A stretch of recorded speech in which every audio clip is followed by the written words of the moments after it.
Hi guys, how are you? कैसे हैं आप? एक बार फिर स्वागत है आपका आपके अपने यूट्यूब चैनल हक आपका विश्वास सीरीज के आज पार्ट 18 डिस्कस करेंगे। और बहुत ही अच्छे क्वेश्चन का संग्रह आपके लिए लेकर आए हैं। बस आप शिद्दत से मेहनत करते रहिए, सफलता इस बार आपको निश्चित मिलेगी। तो शुरू करते हैं आज की वीडियो का question number 1। So first question है हमारा, the nature of the commission received in advance is. Commission अग्रिम प्राप्त की प्रकृति है।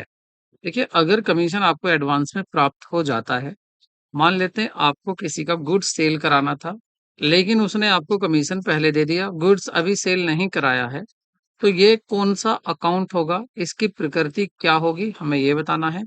क्या रियल अकाउंट होगा, या अवास्तविक अकाउंट होगा, या पर्सनल अकाउंट होगा, या नन ऑफ दीज, इनमें से कोई नहीं। तो देखिए, आप समझिए पहले इसको। आपको कमीशन मिला और आपने अभी किसी का गुड्स सेल नहीं कराया, कमीशन आपको पहले ही मिल गया, तो ये आपके ऊपर लाइबिलिटी हो गई। ये क्या बन गई? लाइबिलिटी। ठीक है। और अब जब ये लाइबिलिटी बन चुकी है आपकी, ठीक है, तो यहां पर अगर हम देखते मॉडर्न अप्रोच, तो मॉडर्न अप्रोच में क्या होता है? Clear, CLEAR। क्लियर मीन्स क्या है? Capital, liability, asset, expenditure account, और A for asset account and R for revenue account. तो यहाँ पर क्या इनकी बात हुई है? इनकी बात नहीं हुई। इट मीन्स ये मॉडर्न अप्रोच को छोड़कर ये देख रहे हैं ट्रेडिशनल अप्रोच से। और ट्रेडिशनल अप्रोच में कितने तरह के अकाउंट होते हैं? टू टाइप के होते हैं। एक होता है आपका पर्सनल, एक होता है आपका पर्सनल अकाउंट, और दूसरा होता है इम्पर्सनल। दूसरा होता है इम्पर्सनल अकाउंट। ठीक है। ये जो पर्सनल होते हैं, ये थ्री टाइप्स के होते हैं। एक होता है आपका नेचुरल पर्सन, एक होता है आपका आर्टिफिशियल पर्सन, और थर्ड होता है आपका रिप्रेजेंटेटिव पर्सनल अकाउंट। और इम्पर्सनल दो होते हैं आपके, एक होता है आपका रियल अकाउंट, ठीक है, और एक होता है आपका नॉमिनल अकाउंट। ठीक है। जितने भी एक्सपेंसेस होते हैं वो यहाँ आ जाते हैं नॉमिनल में, और जितनी एसेट होती हैं यहाँ आ जाती हैं। और आपके जो जितने भी नेचुरल पर्सन होते हैं जो जन्म लेते हैं, राम, श्याम, मोहन, सोहन, ये सब यहाँ आ जाते हैं। और आर्टिफिशियल होते हैं जितने भी इंस्टीट्यूशन बनाए जाते हैं, बैंक, किसी भी संस्था का अकाउंट, वो होते हैं आर्टिफिशियल पर्सनल अकाउंट। और रिप्रेजेंटेटिव कौन से होते हैं? ऐसे अकाउंट जो किसी दूसरे अकाउंट को रिप्रेजेंट करते हैं और आगे जाकर उसी अकाउंट में इन्वॉल्व हो जाते हैं। जैसे बात करें हमें प्रीपेड सैलरी, प्रीपेड, अगर प्रीपेड सैलरी की बात करें, तो ये अकाउंट ये इन्वॉल्व हो जाएगा आगे जाकर। ये प्रीपेड सैलरी, आपने सैलरी दे दी, अभी टाइम नहीं हुआ था, तो ये आगे जाकर सैलरी अकाउंट में ही इन्वॉल्व हो जाएगा। तो ये जो अकाउंट है प्रीपेड सैलरी, ये क्या कहलाएगा आपका? ये कहलाएगा आपका पर्सनल अकाउंट। और कौन सा पर्सनल होगा? Representative account. अब इसी तरह से ये कितने होते हैं? ये चार नाम होते हैं, आप इनको याद रखें। एक होता है प्रीपेड, एक होता है आपका प्रीपेड एक्सपेंसेस, प्रीपेड एक्सपेंसेस। दूसरा होता है आपका आउटस्टैंडिंग एक्सपेंसेस, आउटस्टैंडिंग एक्सपेंसेस। और दो होती हैं आपकी इनकम। एक होती है income received in advance, income received, received in advance. और एक होती है आपकी इनकम आउटस्टैंडिंग या अनएक्रूड इनकम, अनएक्रूड इनकम। ठीक है, जो आपने, आप मिल तो गई आपको, लेकिन अभी आपने कमाई नहीं है।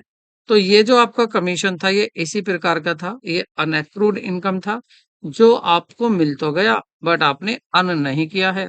अर्न, अर्न कब करोगे? इसको कमाओगे कम, जब इस काम को कर देते। तो ये जो आपका कमीशन रिसीव्ड अकाउंट है, ये कौन सा होगा? ये होगा आपका पर्सनल अकाउंट। क्यों होगा ये पर्सनल अकाउंट? क्योंकि पर्सनल का ही टाइप है आपका, कौन सा? पर्सनल का टाइप है आपका रिप्रेजेंटेटिव पर्सनल अकाउंट। तो ये किस में आएगा? Representative personal account.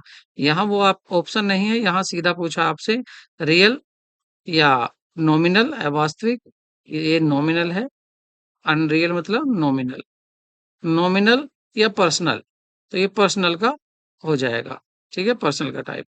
तो सही आंसर क्या है इसका? सी। नेक्स्ट क्वेश्चन की तरफ चलते हैं।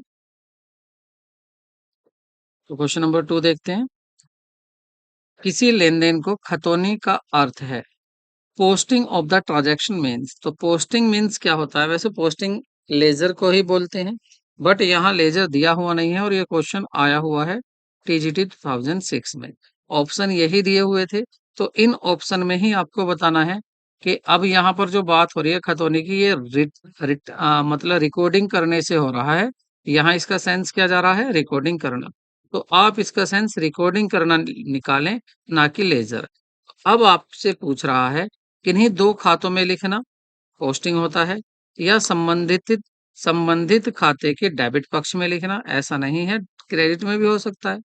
संबंधित खाते के क्रेडिट पक्ष में लिखना, डेबिट भी हो सकता है, या संबंधित दो खातों के उचित पक्ष में लिखना, recording on the appropriate side of the two related account. दो रिलेटेड अकाउंट की जो उचित सही साइड है उसमें लिखना। तो ऑप्शन डी इज करेक्ट, ठीक है, D is correct. Next question की तरफ चलते हैं। So next question is ADRs and GDRs are the excellent means of the investment to invest in the India for। निम्नलिखित में से कौन सा भारत में निवेश के लिए ADR निवेश का सर्वोत्तम माध्य है? तो देखिए भारत के लोगों के कहा गया है, भारत में मतलब भारत के लोगों के लिए। तो भारत के लोगों के लिए हो या विदेशी नागरिकों के लिए, दोनों के लिए ही क्या होता है आपका? दोनों के लिए ही आपका एडीआर और जीडीआर होता है। मतलब भारत का नागरिक हो, अनिवासी हो या विदेशी नागरिक हो, दोनों ही एडीआर और जीडीआर ले सकते हैं। ठीक है, तो सही ऑप्शन होगा आपका सी। ठीक है, बोथ ए एंड बी। ठीक है, नेक्स्ट क्वेश्चन देखते हैं। जब कुल उपयोगिता अधिकतम होती है तो सीमांत उपयोगिता होगी। When total utility is maximum, marginal utility will be. तो लेस द एवरेज, देखिए ये क्या कह रहा है आपसे। आपने इसका फिगर देखा होगा कि किस तरह से होता है। इसका फिगर कुछ ऐसे होता है, यहाँ पर बना के देखते हैं हम। देखिए यहाँ से हम शुरू करते हैं अपनी, इस तरह से ग्राफ जाता है आपका टोटल यूटिलिटी का, इंक्रीज होता जाता है, इंक्रीज होता जाता है, इंक्रीज होता जाता है, और एक जगह यहाँ पर जाकर ये मैक्सिमम हो जाता है। और इसे मैक्सिमम होने के बाद फिर ये वापस कम होता चला जाता है इस तरह से। ठीक है, ये होती है आपकी टोटल टोटल यूटिलिटी। ठीक है, यूटिलिटी होती क्या है? देखिए यूटिलिटी होती है उपयोगिता। यूटिलिटी होती है आपको एक won't satisfy power of a commodity. किसी भी कमोडिटी को आप यूज कर रहे हैं, मान लिया आप आइसक्रीम खा रहे हैं, तो आइसक्रीम में एक ऐसी पावर होती है जो आपकी वॉन्ट्स को सेटिस्फाई कर देती है। आपका मन कर रहा है आइसक्रीम खाने के लिए, आपने आइसक्रीम खाई और आपकी वो जो इच्छा थी वो खत्म हो गई। इट मीन्स उस आइसक्रीम में कोई ऐसी पावर थी जिसने आपकी इच्छा को फिनिश कर दिया। तो उसमें जो वो पावर थी, और यही डेफिनेशन है इसकी यूटिलिटी यूटिलिटी की, कि won't satisfy power of a commodity, कि किसी भी कमोडिटी की जो वोंट सेटिस्फाई पावर है उसी को हम यूटिलिटी बोलते हैं। और ये जो मिलती है आपको, जैसे टोटल यूटिलिटी हम देख रहे हैं, इसी के साथ बना लेते हैं मार्जिनल यूटिलिटी का भी ग्राफ बना लेते हैं। तो जब मार्जिनल यूटिलिटी शुरू में सबसे ज्यादा मिलती है, क्यों? मान लेते हैं आपको बहुत ज्यादा मन कर रहा है आइसक्रीम खाने, या आप भूखे हैं बहुत, एग्जाम्पल दूसरा लेते हैं। आप भूखे हैं बहुत, भूख लग रही है आपको, आप जैसे ही पहली चपाती खाते हैं तो आपको बहुत ज़्यादा यूटिलिटी मिलती है, बहुत ज़्यादा मज़ा आता है उस रोटी को खाने में। लेकिन जब आप दूसरी रोटी को खाते हैं तो उतना मज़ा नहीं आता जितना पहले में आया। जितनी स्वादिष्ट आपको फर्स्ट रोटी लगेगी उतनी दूसरी नहीं लगती। उससे थोड़ा कम उपयोगिता मिलती है, उससे थोड़ी कम यूटिलिटी मिलती है। और जब आप तीसरी खाते हैं तो उससे और कम मिलती है। इट मीन्स आपकी जो यूटिलिटी है वो डिक्रीज होती जाती है। शुरू में तो अच्छा लगेगा, शुरू में तो अच्छी लगेगी आपकी जो यूटिलिटी मिल रही है, शुरू में रोटी अच्छी लगने से यूटिलिटी भी अच्छी मिलेगी, लेकिन जैसे जैसे आप खाते जाएंगे तो वो यूटिलिटी कम होती जाएगी और एक पोजीशन ऐसी आ जाएगी जिस पर आकर आपका पेट भर जाएगा और आप रोटी खाना बंद कर देंगे। इट मीन्स आपको यूटिलिटी मिलनी बंद हो जाएगी। और उसके बाद भी यदि आपका जब पेट फुल हो गया, उसके बाद भी आप चपाती खाते हैं, तो आपको जो यूटिलिटी थी, वो रोटी जो अच्छी लग रही थी, धीरे-धीरे वो बुरी लगने लग जाएगी।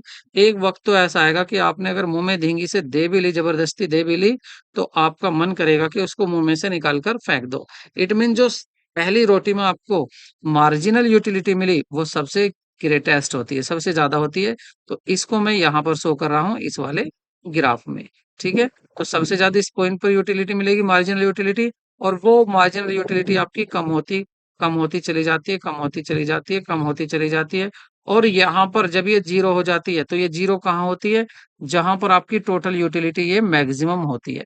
तो ये जो ग्राफ है, ये यहाँ की बात कर रहा है, इसको पूछ रहा है आपसे।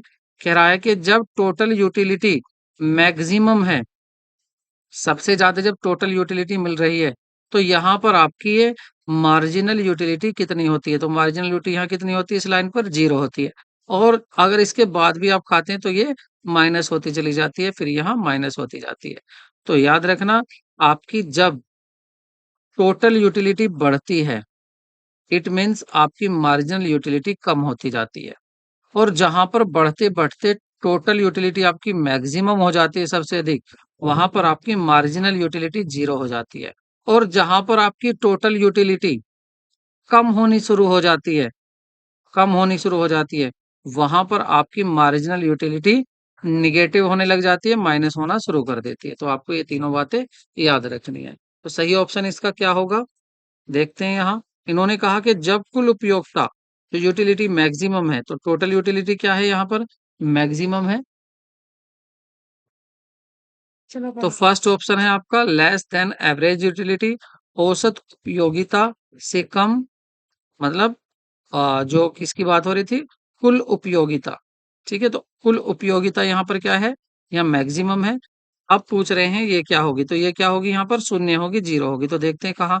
इक्वल टू एवरेज यूटिलिटी, और देखो डी में दिया हुआ है आपको शून्य, शून्य होगी। तो मार्जिनल यूटिलिटी मीन्स आपकी जो मार्जिनल यूटिलिटी मतलब सीमांत उपयोगिता होगी, वो आपकी क्या होगी? 0 होगी, शून्य होगी। तो सही आंसर आपका यहाँ पर डी होगा। नेक्स्ट क्वेश्चन देखते हैं। और हाँ, इसके बारे में आपको ये भी पता है, देखिए ये उपयोगिता की बात आई है यूटिलिटी की, तो ये भी आपको पता होगा कि इसकी जो यूनिट है, इसको जो मेजर करने की 2 थ्योरी हैं। एक क्लासिकल थ्योरी है जिसमें मार्शल था, और दूसरी थ्योरी में आपका हिग्स था। मार्शल ने कहा था कि इनको कार्डिनल नंबर में मेजर किया जा सकता है। कार्डिनल नंबर क्या होते हैं? 1, 2, 3। और जो हिग्स थे, उन्होंने कहा था कि यूटिलिटी को मेजर नहीं किया जा सकता कार्डिनल नंबर में, इसलिए उन्होंने कहा था कि इसको ऑर्डिनल नंबर में किया जा सकता है। मतलब जैसे first first rank, second rank, उन्होंने इसको रैंक दिया था। ठीक है, तो ये भी बातें आपको याद रखना है। हिग्स ने कौन सा दिया था? ऑर्डिनल। और मार्शल ने कौन सा दिया था मेजरमेंट यूटिलिटी का? उसने दिया था कार्डिनल। तो ये भी बात आपको याद रखनी है। और आपका जो सीमांत उपयोगिता है, मार्जिनल यूटिलिटी का आपको फॉर्मूला भी याद रखना है कि जो टी एन मार्जिनल यूटिलिटी का फॉर्मूला क्या होता है? Total total utility total utility of N, total utility of N things minus total utility n minus 1 things. तो ये फॉर्मूला भी आपको याद रखना है। Total marginal utility, total marginal utility is equal to, मैं इसको एक बार साफ करके लिख देता हूँ, सफाई से लिख लेते हैं इसको। साफ नहीं दिख रहा शायद आपको, नीचे दिख भी ना रहा हो ये। तो यहाँ से ले लेते, दोबारा लिखते हैं। देखिए, total marginal utility is equal to, या marginal utility is equal to होता है एन वस्तु की total utility of n things minus total utility of n minus 1 things. ये आपको फॉर्मूला भी याद रखना है। ठीक है, नेक्स्ट क्वेश्चन की तरफ चलते हैं। तो नेक्स्ट क्वेश्चन देखते हैं। दिया गया है, डिबेंचर दिए हुए हैं आपको 5 लाख, और डिबेंचर मीन्स ऋण पत्र, और ये लॉन्ग टर्म लाइबिलिटी होते हैं। इक्विटी शेयर कैपिटल दी हुई है आपको 25 लाख, 25 लाख, 25 लाख, और कैश दिया हुआ है 1 लाख, डेटर्स दिए हुए हैं आपको 2 लाख और पूछा है आपसे डेब्ट टू इक्विटी रेशियो। क्वेश्चन बहुत इंपॉर्टेंट है। UK PSC assistant professor CDC 2017 में भी क्वेश्चन आया हुआ है। ऐसे क्वेश्चन की रिपीटेशन की ज़्यादा संभावना होती है, तो इसको आप ध्यान से देखें।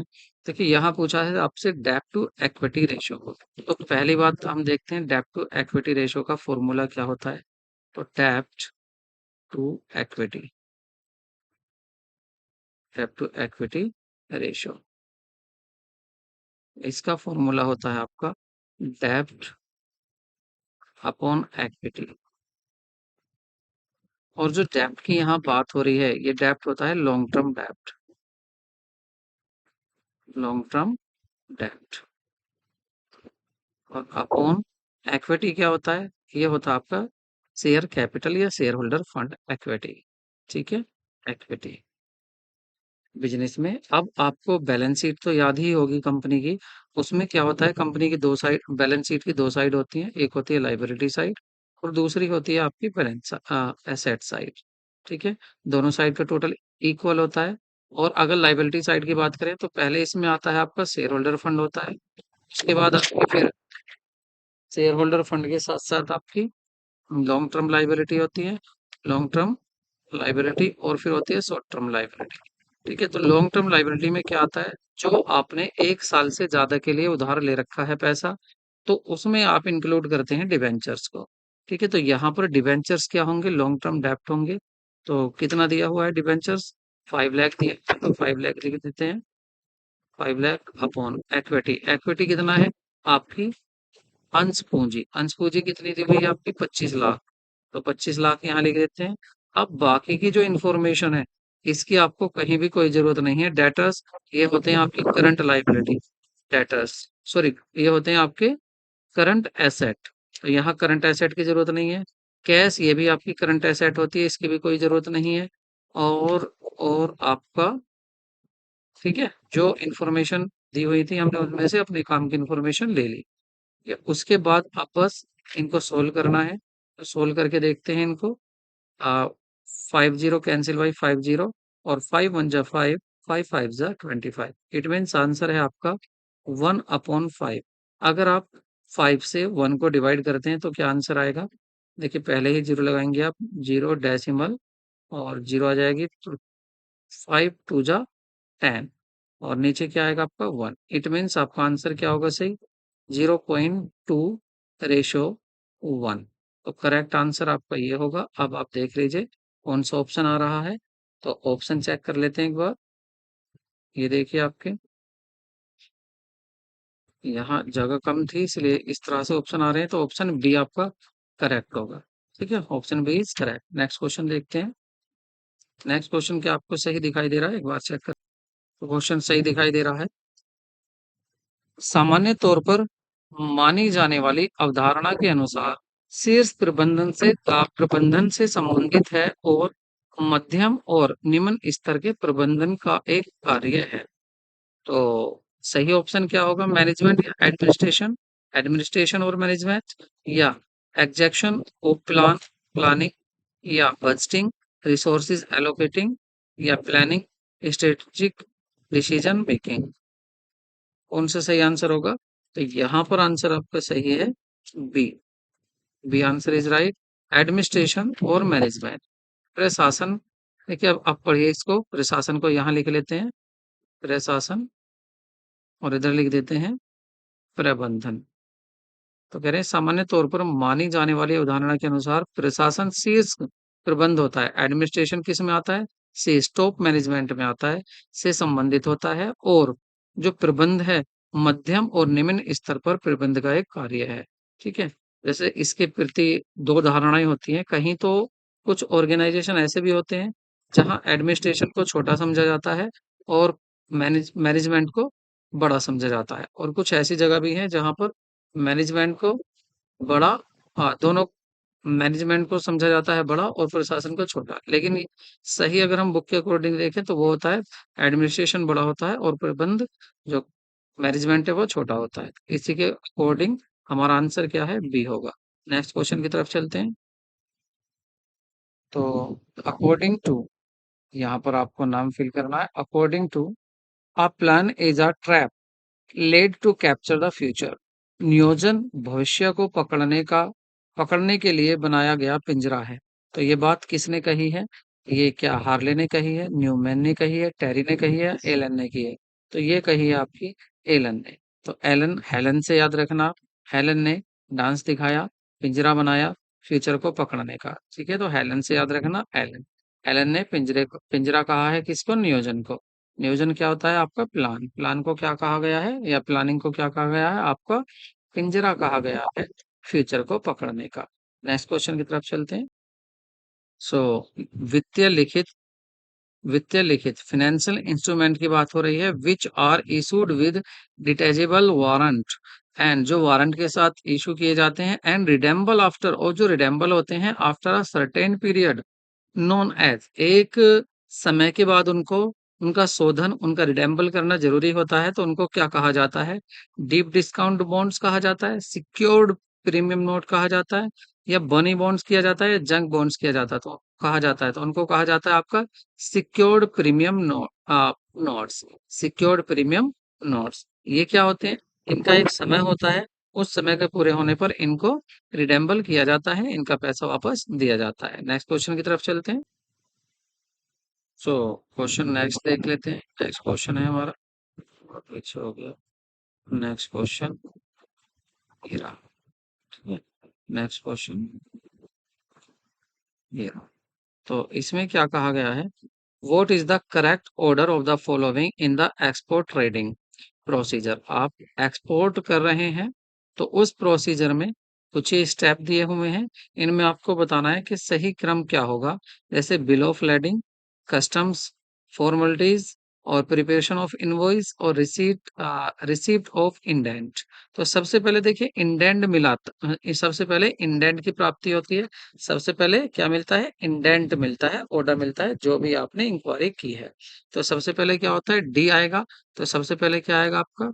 डी होता है। और डी के बाद आपका फिर आता है कस्टम फॉर्मेलिटीज। फिर आप क्या पूरा करते हैं? कस्टम फॉर्मेलिटीज पूरा करते हैं, बी। ये किसकी बात हो रही है? एक्सपोर्ट ट्रेड प्रोसीजर की। और उसके बाद आपका फिर आता है आपका बिल ऑफ लेडिंग। उसके बाद बिल ऑफ लेडिंग आता है, और लास्ट में आता है आपका रिसीट। लास्ट में आता है आपका प्रिपरेशन ऑफ इनवॉइस। तो सी उसके बाद आपका लास्ट में आता है। तो सही क्या होगा? डी, बी, ए, सी, ये क्रम सही होगा। और ये कहाँ आ रहा है आपका? सी में आ रहा है। तो करेक्ट आंसर क्या होगा आपका? सी होगा। तो नेक्स्ट क्वेश्चन देख लेते हैं। Full form of the FIPS is foreign investment. तो फॉरेन इन्वेस्टमेंट, देखिए एफ से फॉरेन, आई से इन्वेस्टमेंट, और पी से क्या होता है? और बी फॉर बोर्ड होता है। तो पी से क्या? पैकेजिंग होगा, पब्लिक होगा, प्रमोशन होगा, या प्राइवेट होगा? तो सही आंसर होगा इसका promotion. C option is correct. ठीक है, प्रमोशन। नेक्स्ट क्वेश्चन की तरफ चलते हैं। सो नेक्स्ट क्वेश्चन है, निम्नलिखित में से कौन सा अंगूरी लता संप्रेषण का एक लक्षण है? ठीक है, ग्रेप वाइन कम्युनिकेशन की बात हो रही है। एक ग्रेप वाइन कम्युनिकेशन इनफॉर्मल में आता है, और यहाँ पर फॉर्मल क्रिएशन है, ऑफिशियल रिकॉग्निशन है, डेफिनेशन पैटर्न है, और natural growth of the social contract. यहाँ पर इनफॉर्मल नहीं है। देखिए, इनफॉर्मल वह होता है जो आप अपने फ्रेंड से बातें कर रहे हैं, या जैसे एम्प्लॉय एक अपना ग्रुप बना लेते हैं, कम्युनिकेशन करते हैं, जैसे चाय पर चर्चा हो रही है, या लंच करते हुए चर्चा कर रहे हैं, तो वो आपके इनफॉर्मल कम्युनिकेशन में आता है। और उसी तरह से होता है आपका ग्रेप वाइन। ठीक है, ग्रेप वाइन भी क्या है? इनफॉर्मल। तो देखिए, नेचुरल जो ग्रोथ होती है ऑफ सोशल कॉन्ट्रैक्ट, जिसमें एक सामाजिक ताना बाना के करीब आते हैं, सामाजिक कॉन्ट्रैक्ट होता है, सामाजिक संपर्क होता है, स्वाभाविक उत्पत्ति से अचानक हो जाता है। जैसे दो लोग लंच कर रहे थे, और धीरे धीरे वो, ये नया था, ए नया था, और भी पुराना कर्मचारी था, और दोनों लंच करते हुए बातें करने लगे, और इनमें कम्युनिकेशन शुरू हो गया। तो ये क्या होता है? एक ये स्वाभाविक था। ये स्वाभाविक, जब दोनों चुप बैठे तो बातें तो होनी जरूरी थी। तो ये कौन सा हो जाता है? इसको बोलते हैं इनफॉर्मल। तो ग्रेप वाइन भी किस में आ जाएगा? इनफॉर्मल या natural growth of the social contract. सही आंसर क्या होगा? डी होगा। नेक्स्ट क्वेश्चन देखते हैं। बात है यहाँ पर, letter of credit is open in the case of, साख पत्र खोला जाता है, तो साख पत्र कौन सी दशा में काम करता है? फॉरेन ट्रेड में, इंटरनल ट्रेड में, या दोनों में, या obtaining loan from the financial institution, या फाइनेंशियल इंस्टीट्यूशन से अगर लोन लेना हो तब यूज किया जाता है। तो ये किया जाता है आपका फॉरेन ट्रेड में। जब आप विदेशी व्यापार करते हैं तब आप साख पत्र तब आप साख पत्र को खोलते हैं, प्राप्त करते हैं। ठीक है, इसको लेटर ऑफ क्रेडिट भी कहते हैं। ठीक है, एक देश का बैंक दूसरे देश के बैंक को गारंटी देता है कि आप मेरे एक ग्राहक को माल भिजवा दीजिए, इसकी गारंटी मैं ला रहा हूँ, इस ले रहा हूँ, इसने पेमेंट मुझे दे दिया है, मैं आपको पेमेंट कर दूंगा। तो ये साख पत्र या लेटर ऑफ क्रेडिट होता है। ठीक है, ये आपका फॉरेन ट्रेड में यूज होता है। ठीक है, जो इंपोर्टर का बैंक होता है वो इशू करता है इसको। नेक्स्ट क्वेश्चन देखते हैं। तो जो थ्योरी है आपकी प्रतिष्ठ उपाधियन का सिद्धांत, the theory of classical conditioning related to, तो the theory of classical conditioning किससे रिलेटेड है? क्या एटीट्यूड से रिलेटेड है, अभिवृत्ति, या बी प्री परसेप्शन प्रत्यक्ष से, या आपके लर्निंग से है, सीखने से है, या बिहेवियर व्यवहार से है? तो सही आंसर होगा इसका लर्निंग। बिहेवियर से संबंधित होती है, लर्निंग से संबंधित होती है क्लासिकल आपकी थ्योरी, या क्लासिकल कंडीशनिंग रिलेटेड होती है। किससे रिलेटेड होती है आपकी? सी लर्निंग से रिलेटेड होती है। नेक्स्ट क्वेश्चन देखते हैं। नेक्स्ट क्वेश्चन देखते हैं अपना।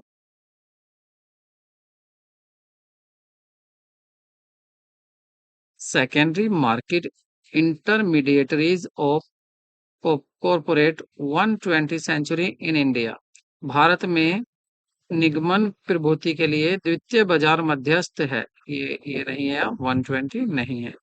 तो भारत में बात हो रही है निगमन प्रतिभूतियों के लिए द्वितीय बाजार का मध्यस्थ की बात हो रही है। तो कौन कौन से होते हैं यहाँ पर? क्या इन्वेस्टर होते हैं? इन्वेस्टर तो नहीं होते। जॉबर्स होते हैं, बिल्कुल होते हैं।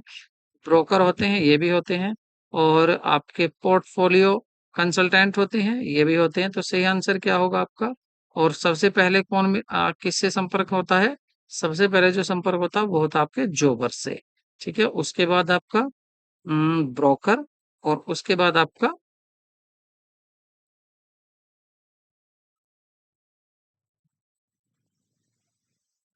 तीसरा, और फिर आपका फोर्थ। तो ऐसा ऑप्शन कौन सा है जिसमें इन तीनों की बात हो रही है? वो हो रही है आपका B, second, third and fourth. तो सही आंसर क्या होगा आपका? बी। ठीक है, नेक्स्ट क्वेश्चन देखते हैं। तो नेक्स्ट देखते हैं यहाँ पर। नेक्स्ट क्वेश्चन हमारा, गाजर और छड़ी तकनीक का प्रयोग कहाँ होता है? रिड्यूसिंग अनुपस्थिति, एब्सेंटेइज्म, अनुपस्थिति कम करने के लिए, अभिप्रेरित करने के लिए, नियंत्रित करने के लिए, या पुरस्कृत करने के लिए? तो सही आंसर इसका होगा आपका बी, मोटिवेट करने के लिए।